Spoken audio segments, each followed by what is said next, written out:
Hi guys, Lynette Zhang, Chief Market Analyst here at ITM Trading, a full-service physical precious metals brokerage house. And today I want to just expand on the Fed rate increase because it's important. Number one, you can see from this graph, which I pulled this morning on the 2-year, the 10-year, and the 30-year bonds, they raised interest rates, but apparently the market has disagreed, okay? So are they seeing all of that okay? Mm-hmm. All right. So just briefly on that, because I'm going to tell you the real reason and show you actually the real reason why they raised the rates. But I'm going to start with this quote because we know that Wall Street is spinning it like they raised the rates because the economy is just robust and it's just awesome. But this is actually a quote from Janet Yellen, and this is what she really said. We have seen the economy progress over the last several months in exactly the way we anticipated. We have some confidence in the path the economy is on. So if you listen to that quote, nowhere did she say that the economy was robust. In fact, in their own words, okay, this is when they raised the rates and this is the percentage change in GDP. This is what they anticipate. So this is just a little below 2%. They anticipated going down to 1%. And then, as we've seen on this monetary velocity chart over and over again, they're not spending. So she did not say that the economy is robust, but that is the way Wall Street is spinning it. And the reality is that all of the central bankers have painted themselves into a corner because the real reason why they raised the interest rates is their job is to protect the banks and the financial sector.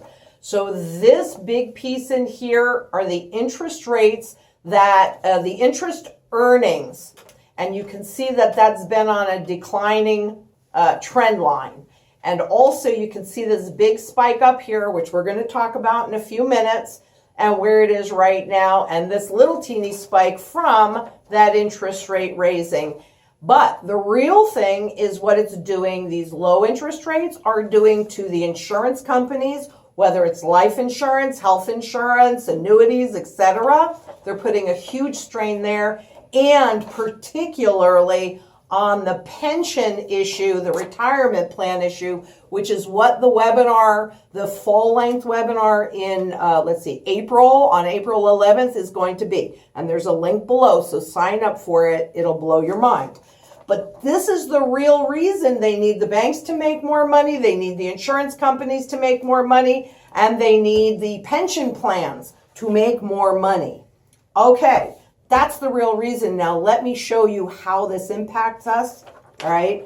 Because you probably all have money inside of the banking system, and it is insured by the FDIC. Now, the DIF fund is the, Deposit Insurance Fund. So that's the money that they've set aside in case of bank failures. Okie dokie. Well, you could see that they had a little bit more than a penny to insure deposits prior to the crash in 2008. And you could see that they became insolvent. There were so many banks that failed, that's what that's showing you right there, that they actually even said that if one more little bank had failed, it would have become obvious that they had no more money in this insurance fund. So what did they do? They had to rebuild that. So they had to rebuild the banks and they had to rebuild that fund. Okay, I'm coming back to that in just a second, right? So here's what they used, one of the tools that they used to recapitalize that DIF fund as well as the banks. And that was by giving the banks all of this money to hold in reserves and then for the very first time ever paying them to do it.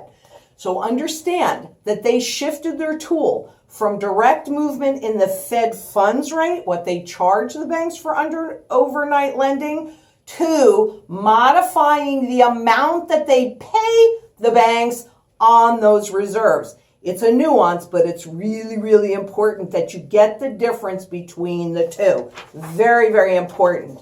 So understand that the DIF balance, so that money that they set aside in case the bank fails, okay, is impacted by the amount of the premium that they charge on any reserves. So they were given a boatload of reserves, and what did that do? That rebuilt the diff fund, but there's still only 1 penny, teeny weeny bit more than 1 penny to support the next bank failure. And you can see what happened when those banks, it was like 156, 157, when those banks actually failed, we went into insolvency. It's going to be much worse this time because a lot of those banks were absorbed by the bigger banks.